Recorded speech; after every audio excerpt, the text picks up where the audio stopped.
Battle through the heavens की सोसम से video के अंदर एक बार फिर से आपका स्वागत है। तो भाई इस वीडियो से काइलिन के क्वीन मेड्यूसा की दोषिंग बनने की जर्नी स्टार्ट होने वाली है। तो चलिए आज बकवास न करते हुए वीडियो करते हैं शुरू। तो जैसा कि हमने इसके पिछले पार्ट में देखा था कि जब जियावियन, पिल्टा और फ्लावर सेक्टर और बर्निंग फ्लेम वैली के लोग अलायंस का नाम और चीफ वगैरह सिलेक्ट कर रहे होते हैं, तभी वहाँ पे एंट्री होती है होल ऑफ सोल के डेफिनेटली चीफ की, जो कि जियावियन को धमकी देता है कि अगर तुमने मुझे वो 1000 गोल्ड जेड हैंडओवर नहीं किया तो अगले साल तुमने फादर की डेथ एनिवर्सरी मना रहा होगा। और ये सुनकर जियावियन को भी गुस्सा आ जाता है, वो तुरंत अपने हाथ को क्लेंच कर देता है और इसी वजह से वो जो ब्लैक शैडो होती है वो तुरंत ही तबाह हो जाती है। तो हमारे इस वाले पार्ट की शुरुआत बिल्कुल वहीं से होती है, जहाँ पे जियावियन हॉल के अंदर मौजूद सारे मेंबर्स को देखते हुए कहता है कि हमारे अलायंस के सारे मैटर रिजोल्व हो चुके हैं और होल ऑफ सोल इस अलायंस का सबसे पावरफुल और बड़ा दुश्मन है। और इसी वजह से जैसे ही हम इस अलायंस के बारे में पब्लिकली अनाउंस करते हैं तो होल ऑफ सोल बिल्कुल भी शांत नहीं बैठने वाला और तब हम सभी को मिलकर इस पावरफुल दुश्मन से फाइट करनी होगी। और जियावियन के इन शब्दों को सुन के पिल्टा के फर्स्ट एल्डर एंसेस्टर वायुन और वो फेरी क्वीन एक दूसरे के मुंह को देखने लगते हैं और एंड में जाके इन्हें भी अपना सर हाँ में लाना पड़ता है। इनमें से कोई भी ऑर्डिनरी इंसान नहीं था और इसी वजह से ऐसा कुछ भी नहीं है कि सारे powerful individual whole of soul की उस डेफिनेटली चिप की धमकियों से अपने डिसीजन को चेंज कर दे। यार सभी लोगों को एग्री करते हुए देख जो जियावियन होता है वो कहता है कि चलो ठीक है, हम कुछ दिनों बाद इस अलायंस के बारे में पब्लिकली अनाउंस करेंगे और इस टाइम के दौरान हर एक फैक्शन के बीच ऐसा वर्महोल बनाया जाए जिससे कि हम लोग कनेक्ट कर सके, क्योंकि रीइंफोर्समेंट की जरूरत किसी को कभी भी पड़ सकती है। ये सुन के सभी लोग अपने सर को हाँ में हिलाते हैं और इस टाइम पे फाइनली ये अलायंस पूरी तरह से फॉर्म हो चुकी है और जैसे अलायंस का नाम फैलेगा तो होल ऑफ सोल बिल्कुल भी नहीं रुकने वाला। यार तभी जो एंसेस्टर वायुन होते हैं वो कहते हैं कि चलो अब और भी टाइम वेस्ट नहीं करते और जैसे हम लोग वापस लौटते हैं तो हम वर्महोल्स को भी क्रिएट करना है। और एंसेस्टर वायुन और बाकी सभी लोग यहाँ जाते हुए देख जियावियन पे में सर को हिलाते हुए मुस्कुराने लगता है। यार जब ये सभी लोग यहाँ से डिसअपियर हो जाते हैं तो टीचर और डिसाइपल के बीच कुछ बातें होती हैं और दोनों को सेंस होता है कि एक बहुत बड़ा स्टॉर्म उनकी तरफ बढ़ रहा है और ये सेंट्रल प्लान जो कि पिछले कई सालों से शांत रहा है अब इसके अंदर भी तूफान मचने वाला है। और इसकी शुरुआत होती है तब जब फॉलिंग स्टार पवेलियन, पिल्टा और फ्लावर सेक्टर और बर्निंग फ्लेम वैली अलायंस के बारे में अनाउंस करती है और ये न्यूज पूरे सेंट्रल प्लान के अंदर एक बहुत बड़े बॉम्ब की तरफ फटती है। और अभी पूरे सेंट्रल प्लान के अंदर एक काफी तगड़ा क्योस फैल चुका था और चारों ही पावरफुल फैक्शन जो कि एक बहुत तगड़ी रेपुटेशन को पोजेस करते हैं, इन चारों ने एक अलायंस को फॉर्म किया है और इन चारों ही पावरफुल फैक्शन के मिलने से जो अलायंस फॉर्म हुई है वो परफॉर्म रिवर लाइन से बहुत ही ज्यादा स्ट्रॉन्ग है। और अगर न्यू फॉर्म हुई स्काई मेंशन अलायंस से उस परफॉर्म रिवर लाइन को कंपेयर करें तो उसके सामने चाय कम पानी थी और कई लोग ये सेंस कर पा रहे थे कि ये अलायंस जो कि 4 स्ट्रॉन्गेस्ट फैक्शन से फॉर्म हुई है इसकी स्ट्रेंथ कितनी ज्यादा भयानक होने वाली है और अगर ये बड़ी सी अलायंस होल ऑफ सोल का भी सामना करती है तो भी इस अलायंस को बिल्कुल भी डरने की जरूरत नहीं है। और एक ऐसा सुपर फैक्शन जो कि होल ऑफ सोल को भी टक्कर दे सके वो उस टाइम पे सेंट्रल प्लान में जन्म ले चुका था और जब इस न्यूज की वजह से सेंट्रल प्लान के अंदर खलबली मची होती है तभी कई फैक्शन सोचने लगते हैं अगर उन्हें सुपर फैक्शन की सपोर्ट मिल जाती है तो उनकी फ्यूचर के अचीवमेंट्स काफी अच्छी होगी और इस स्काई मेंशन अलायंस को टेरिफाइंग बोलना काफी अच्छा होगा क्योंकि फ्यूचर में इसकी स्ट्रेंथ उस लेवल तक पहुंच चुकी होगी कि सेंट्रल प्लान के पावरफुल फैक्शन भी इससे कंपेयर नहीं कर पाएंगे। और इसी वजह से अगर कोई फैक्शन और इंसान इनकी प्रोटेक्शन में रहता है तो फिर ये उसके लिए काफी फायदे की बात होगी। और इसी वजह से जैसे ये न्यूज फैलती है तो तीसरे दिन ही पूरा फॉलिंग स्टार पवेलियन लोगों से भर जाता है और कई फैक्शन के लीडर तो खुद ही फॉलिंग स्टार पवेलियन आ जाते हैं और ये सभी के सभी लोग अलायंस को ज्वाइन करने की रिक्वेस्ट कर रहे थे, लेकिन जो मास्टर यावलो और जियावियन होते हैं वो इन सभी लोगों को अलायंस को ज्वाइन नहीं करवाते क्योंकि होल ऑफ सोल से भिड़ने के लिए ये लोग पूरी तरह से अलायंस के ऊपर डिपेंड कर रहे हैं। और इसी वजह से नेचुरल सी बात है कि जियावियन और बाकी सभी के लिए अलायंस बहुत ही ज्यादा इंपॉर्टेंट है और ये जो लोग फॉलिंग स्टार पवेलियन पधारे हैं इनमें से मैक्सिमम लोग दूर बैठकर तमाशा देखने वाले हैं और ये सभी लोग यहाँ पे इसलिए आए हैं क्योंकि अलायंस बहुत ही ज्यादा स्ट्रॉन्ग है और अगर कहीं अलायंस की स्ट्रेंथ कम हो जाती है तो ये सभी लोग अलायंस को तुरंत ही छोड़ के भाग जाएंगे और उस टाइम पे इन सभी लोगों को भागते हुए देख के पूरे अलायंस का मोराल ही गिर जाएगा। और इसी वजह से आने वाले सभी एक्सपर्ट्स को स्काई मेंशन अलायंस एक्सेप्ट नहीं करती और क्योंकि टाइम काफी ज्यादा हेक्टिक रहता है तो फेंगजुन से जो कि फॉलिंग स्टार पवेलियन की टेरिटरी को मैनेज कर रहे होते हैं वापस बुला लिया जाता है और पिछले कुछ सालों से फेंगजुन से और मास्टर यावलो ही फॉलिंग स्टार पवेलियन के सारे अंदरूनी और बाहरी मैटर्स को संभालते आ रहे हैं और यही फॉलिंग स्टार पवेलियन की इतनी खतरनाक ग्रोथ का सीक्रेट है। और भले ही फेंगजुन से की रेपुटेशन और स्ट्रेंथ मास्टर यावलो के बराबर ना हो लेकिन उनकी मैनेजमेंट एबिलिटी मास्टर यावलो से कहीं ज्यादा आगे है। और इसी वजह से जैसी अलायंस सक्सेसफुली फॉर्म होती है तो मास्टर यावलो तुरंत ही फेंगजुन को बुलाने के लिए कुछ एल्डर्स को भेज देते हैं और जैसे ही फेंगजुन से वापस आते हैं तो वो तुरंत ही सारे दर्द भरे कामों को संभालने लगते हैं और फेंगजुन की मैनेजमेंट की वजह से सारे जो डिफिकल्ट काम होते हैं वो तुरंत रिजोल्व होने लगते हैं। और जैसे जैसे टाइम गुजरता है तो कई फैक्शंस अलायंस के स्ट्रिक्ट सिलेक्शन को पार करके अलायंस को ज्वाइन कर लेते हैं और इसी रीजन की वजह से इस अलायंस की रेपुटेशन लगातार बढ़ती जाती है। और इस समय का फायदा उठा के चारों फैक्शंस भी अच्छे से वर्महोल्स को क्रिएट कर देते हैं और अब जैसे किसी फैक्शन को हेल्प की जरूरत होगी तो चारों फैक्शन तुरंत ही मिलकर उसे सपोर्ट कर सकते हैं। लेकिन जियावियन के लिए हैरानी से बड़ी बात यह होती है कि जब अलायंस इतना ग्रो कर रही होती है तो होल ऑफ सोल कोई भी एक्शन नहीं लेता और भले ये भी होल ऑफ सोल कुछ भी क्यों न कर रहा हो लेकिन इस टाइम के दौरान स्काई मेंशन अलायंस एक होल को क्रिएट करती है और इस होल का सीधा टारगेट होता है होल ऑफ सोल की ब्रांचेस को ढूंढना जो कि सेंट्रल प्लान के अंदर फैली हुई है क्योंकि होल ऑफ सोल इन सभी का सबसे बड़ा दुश्मन है। और इसी रीजन की वजह से इन सभी के पास उनके ब्रांचेस की लोकेशन तो होनी चाहिए क्योंकि जैसे टाइम आएगा तो ये सभी लोग उनके ऊपर धवा बोल सकते हैं। और सिर्फ आधे महीने के अंदर इस होल ने होल ऑफ सोल के 2 ब्रांचेस के बारे में पता लगा लिया था और भले इस न्यूज को इकट्ठा करने में उन्हें थोड़ा नुकसान का सामना सामना करना पड़ा हो, लेकिन फिर भी ये काफी अच्छी बात है। और इन इन्फॉर्मेशन को सुनने के बाद जियान का ऐसा मन करता है कि वो पर्सनली खुद जाके इन दोनों ब्रांचेस को तबाह कर दे, लेकिन वो जैसे तैसे करके अपनी इच्छा को सप्रेस कर देता है, क्योंकि भले अभी अलायंस की स्ट्रेंथ काफी ज्यादा बढ़ चुकी हो, लेकिन अगर वो होल ऑफ सोल के साथ लाइफ और डेथ की बैटल शुरू कर देते हैं तो फिर कौन जीतेगा कौन हारेगा ये बिल्कुल भी क्लियर नहीं है। जब इस अलायंस की स्ट्रेंथ और ग्रोथ बढ़ रही होती है तो एक महीना गुजर जाता है और अभी सीन होता है फॉलिंग स्टार पवेलियन की एक क्वाइट सी जगह का, जहाँ पे काइलिन, मास्टर यावलो, जियाविन और बाकी सभी लोग बैठे होते हैं। और इनके लिए एक जगह पे ऐसे इकट्ठा होना ये बहुत ही रेयर बात है, क्योंकि पिछला कुछ टाइम बहुत ही ज्यादा बिजी रहा है और इसी वजह से इन सभी के पास इस तरह से बैठने का टाइम नहीं होता। खैर तभी जो मास्टर यावलो होते हैं वो टी कप से एक सिप को लेते हुए कहते हैं कि होल ऑफ सोल ने अभी भी कोई एक्शन नहीं लिया है, और अगर मैं सही सोच रहा हूँ तो फिर ये लोग भी अभी 9 महीने बाद अपीयर होने वाली pure flame demonic lotus flame का वेट कर रहे हैं। ये सुन के जियाविन की भौहें सिकुड़ जाती है और वो कहता है कि आखिरकार होल ऑफ सोल के पास pure flame demonic lotus flame की न्यूज कैसे पहुंची होगी। और जियाविन को भी ये न्यूज तब मिली जब जियाविन ने 10 साल बर्बाद करने के बाद सारे के सारे मैप फ्रेगमेंट को इकट्ठा किया था। तो फिर हुनक्लैन इसके बारे में कैसे जान सकता है। ये सुन के मास्टर यावलो कहते हैं कि हुनक्लैन क्या क्या जानता है तुम उसके बारे में इमेजिन भी नहीं कर सकते।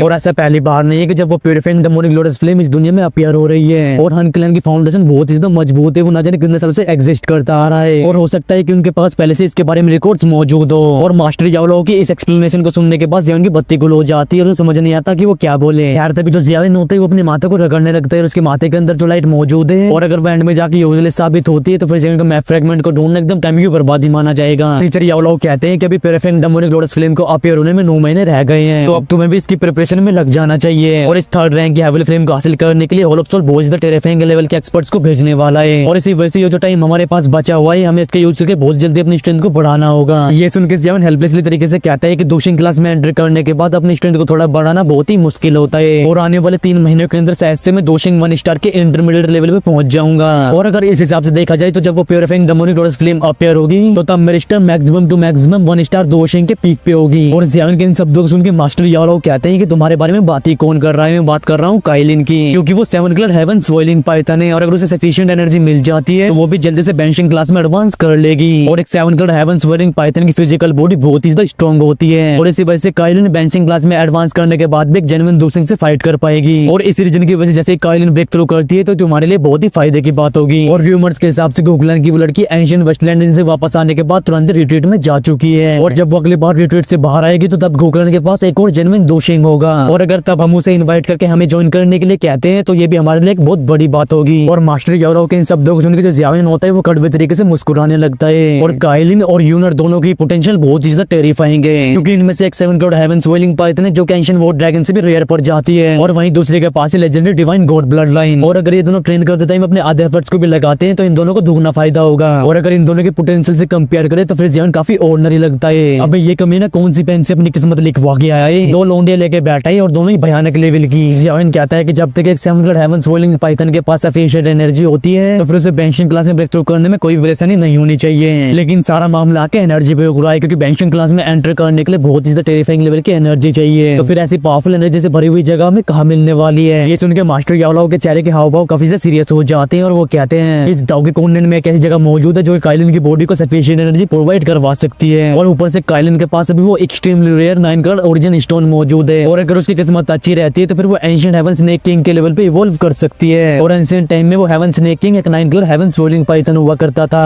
और ये सब सुन के काइलिन और जियाविन क्या एकदम खतरनाक तरीके से मास्टर यावलो के ऊपर टिकी होती है, और तभी दोनों हस्बैंड और वाइफ एक साथ ही कहते हैं कि वो जगह कहाँ पे है। ये सुन के मास्टर यावलो कहते हैं कि 9 स्ट्रीन डीप ग्राउंड पाइथन की 9 स्ट्रीन स्प्रिंग, और ये कहती है मास्टर यावलो का ध्यान जाता है जियाविन के थोपड़े के ऊपर, और वो आगे कंटिन्यू करते हुए कहते हैं अगर तुम सच में प्योरिफाइंग डेमोनिक लोटस फ्लेम को सबड्यू करना चाहते हो तो तुम्हें इस 9 स्ट्रीन स्प्रिंग में जाना ही होगा। और जब जियाविन ये सुनता है कि उसे भी 9 स्ट्रीन स्प्रिंग में जाना होगा तो वो शॉक्ड हो जाता है, और जियाविन के ऐसे एक्सप्रेशन को देख के मास्टर यावलो कहते हैं कि तुम ये मत सोचो कि अगर तुमने दूसरी क्लास में एंटर कर लिया है तो तुम आसानी से प्योरिफाइंग डेमोनिक लोटस फ्लेम को सबड्यू कर लोगे। ये सुन के जियाविन कहते हैं कि क्या मैं ऐसा भी नहीं कर सकता, और अगर इस टाइम पे जियाविन एक हाई लेवल के हेवीली फ्लेम को भी सबड्यू कर लेगा तब भी उसकी स्ट्रेंथ खतरनाक तरीके से नहीं बढ़ने वाली। लेकिन मास्टर यावलो ने जैसा कि अभी बोला कि अगर वो प्योरिफाइंग डेमोनिक लोटस फ्लेम को सबड्यू करना चाहता है तो उसकी स्ट्रेंथ सफिशिएंट नहीं है। यार तो भी मास्टर यावलो अपने सर को हिलाते हुए कहते हैं कि हेवीली फ्लेम रैंकिंग के टॉप 3 हेवीली फ्लेम बहुत ही ज्यादा टेरिफाइंग है, तो फिर ऐसे डिवाइन पावर को सबड्यू करना इतना आसान कैसे हो सकता है। और जब तुम रिट्रीट में गए हुए थे तो मैंने कई एंशिएंट बुक्स को काफी ध्यान से पढ़ा था, और उन एंशिएंट बुक्स में प्योरिफाइंग डेमोनिक लोटस फ्लेम से रिलेटेड काफी इन्फॉर्मेशन मौजूद थी, और उन इन्फॉर्मेशन के हिसाब से प्योरिफाइंग डेमोनिक लोटस फ्लेम हर 1000 साल बाद अपीयर होती है, लेकिन इसे अभी तक कोई भी सबड्यू नहीं कर पाया। और इस चीज से तुम्हें पता चली गया होगा कि ये चीज किस लेवल की टेरिफाइंग है। ये सुन के जियाविन के एक्सप्रेशंस चेंज हो जाते हैं, वो भी मास्टर यावलो की बातों से एग्री करता है, क्योंकि जब भी प्योरिफाइंग डेमोनिक लोटस फ्लेम जन्म लेती रहती है तो कहीं पीक लेवल के एक्सपर्ट्स को अट्रैक्ट कर लेती है। लेकिन इतनी बार डॉग गॉर्डन में अपीयर होने के बाद भी कोई भी इसे सबड्यू नहीं कर पाया और ये चीज पेराफिंग डेमोनिक लोटस फ्लेम की टेरिफाइंग पावर को दिखाती है। और वो पीक एक्सपर्ट जो कि एंड में जाके फेल हो गए थे तो फिर ज़ियाविन जो कि 1 स्टार 2 सेंगे उसके क्या ही औकात है। खैर तभी मास्टर याओलाओ कहते हैं अगर तुम सच में उस पेराफिंग डेमोनिक लोटस फ्लेम को हासिल करना चाहते हो तो तुम्हें पहले से तैयारी करनी होगी। और अब क्योंकि ज़ियाविन दोशिंग क्लास में एंटर कर चुका है तो अगर उसे कोई ऑर्डिनरी सी फ्लेम भी दे दी जाए तो उसकी स्ट्रेंथ नहीं बढ़ने वाली। और अगर वो सच में अपनी स्ट्रेंथ को बढ़ाना चाहता है तो उसे टॉप 3 हेवीली फ्लेम के ऊपर डकैती डालनी होगी। ज़ियाविन कहता है कि क्या उस नई इंसुलिन स्प्रिंग के अंदर कुछ ऐसी चीज मौजूद है जो कि हमारी हेल्प कर सके। ये सुन के मास्टर याओलाओ अपने सर को हाँ में लाते हैं और तुरंत ही अपने एक हाथ को क्लेंच कर देते हैं। और जैसे ही टीचर याओलाओ अपने हाथ को क्लेंच करते हैं तो उनके हाथ में एक डार्क रेड स्क्रॉल अपीयर होता है। और जब ये स्क्रॉल अपीयर होता है तो वहाँ पे एक ठंडे लेवल की रिपल चारों तरफ फैलने लगती है और ये रेड स्क्रॉल काफी ज्यादा मिस्टीरियस लगता है। खैर तभी मास्टर याओलाओ इसे लाते हुए कहते हैं इस टियर 9 पिल के मेडिसिनल फॉर्मूले को हासिल करने के लिए मुझे एक बहुत ही हैवी कीमत चुकानी पड़ी है और ये 9 हिंग येलो स्प्रिंग पिल का फॉर्मूला। और जब तुम पेराफिंग डेमोनिक लोटस फ्लेम को सबड्यू कर रहे होंगे तो तुम इस पिल को उसकी बॉडी में डाल देना और इसके अंदर के एक्सट्रीमली पावरफुल ये फोर्स धीरे धीरे करके पेराफिंग डेमोनिक लोटस फ्लेम को काफी वीक कर देगी। और जब वो फ्लेम वीक हो जाएगी तो तुम्हारे सबड्यू करने के चांसेस बढ़ जाएंगे। और भाई जिस अल्केमिस्ट ग्रैंड मास्टर के पास ये पिल फॉर्मूला था वो मास्टर याओलाओ को इसे देने के लिए बिल्कुल भी तैयार नहीं हो रहा था। लेकिन एंड में जाके मास्टर याओलाओ ने इस पिल फॉर्मूले की काफी हैवी कीमत चुकाई थी। टीचर याओलाओ कहते हैं कि तुम्हें इस पिल को रिफाइन करने के लिए एक मेन इंग्रेडिएंट की जरूरत पड़ेगी और इस इंग्रेडिएंट को बोला जाता है स्प्रिंग ब्लड क्लस्टर। और ये स्प्रिंग ब्लड क्लस्टर सिर्फ उस नाइंसरीन स्प्रिंग की गहराई में जन्म लेता है और इसी वजह से बचे हुए 9 महीनों के अंदर तुम्हें नाइंसरीन स्प्रिंग जाना होगा क्योंकि इस स्प्रिंग ब्लड क्लस्टर को हासिल करने के बाद ही तुम उस नाइंसरीन पिल को रिफाइन कर पाओगे। और अगर तुम अपनी स्ट्रेंथ के साथ ऐसा नहीं करते तो फिर तुम्हारे पेराफिंग डेमोनिक लोटस फ्लेम के सबड्यू करने के चांसेस काफी ज्यादा कम हो जाएंगे। ये सुन के ज़ियान की आंखें भी उस डार्क रेड स्क्रॉल के ऊपर जाती है और थोड़ी देर तक उसे देखने के बाद ज़ियान भी अपने सर को हाँ में हिला देता है क्योंकि ये पेराफिंग डेमोनिक लोटस फ्लेम ज़ियान के लिए कुछ ज्यादा इंपॉर्टेंट है। इस वजह से चाहे कुछ भी हो जाए वो उसे बिल्कुल भी नहीं छोड़ने वाला। और अगर इस बार ज़ियान फेल हो जाता है तो फिर दोबारा से पेराफिंग डेमोनिक लोटस फ्लेम की अपीयर होने का हजारों सालों तक वेट करने ज़ियान के लिए काफी ज्यादा डिफिकल्ट होगा। खैर उस डार्क रेड स्क्रॉल को लेने के बाद ज़ियान कहता है कि मुझे हेवीली फ्लेम के लिए तैयारी किए हुए काफी साल हो चुके हैं क्योंकि जब बस वो ग्रीन लोटस फ्लेम और फॉलन आर्ट फ्लेम को सबड्यू कर रहा था बस तभी ज़ियान ने सबड्यू करने की पहले से ही तैयारियां की थी क्योंकि उसके बाद ज़ियान को जो भी हेवीली फ्लेम मिली है ज़ियान ने तुरंत ही उन्हें रिफाइन कर डाला है। उसे किसी भी चीज की तैयारियां करने की जरूरत नहीं पड़ी। लेकिन अनएक्सपेक्टेड बात है कि अब दोबारा से उसे इन चीजों की तैयारियां करनी होगी। मास्टर याओलाओ कहते हैं कि इसके अलावा हमारे पास कोई और ऑप्शन नहीं है क्योंकि इस पेराफिंग डेमोनिक लोटस फ्लेम को 3000 बर्निंग फ्लेम से तो बिल्कुल भी कंपेयर नहीं किया जा सकता। और इस चीज का अंदाजा तुम इस बात से लगा सकते हो कि वो पेराफिंग डेमोनिक लोटस सेंट कितना ज्यादा पावरफुल होगा। लेकिन रूमर्स के हिसाब से वो भी इस पेराफिंग डेमोनिक लोटस फ्लेम के बैकलेस की वजह से ही मारा गया था।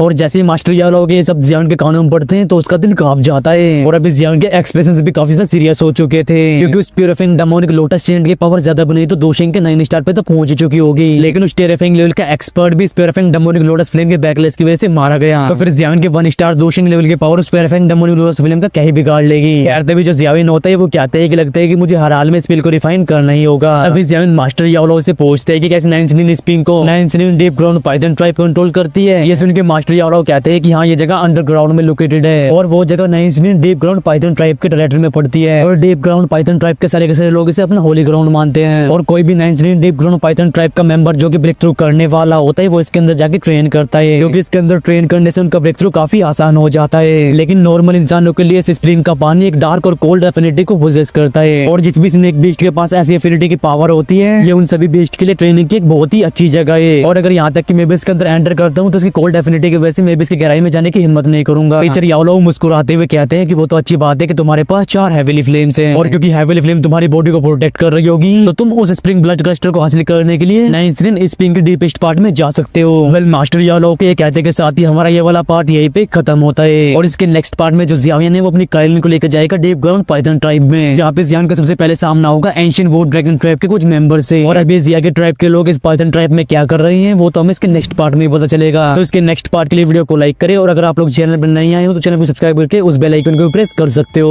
तो चलिए यार इस वीडियो करते हैं यहीं पे एंड मिलते हो आपसे नेक्स्ट वीडियो में। Till take care and bye bye and love you all guys. बोलो महादेव महादेव।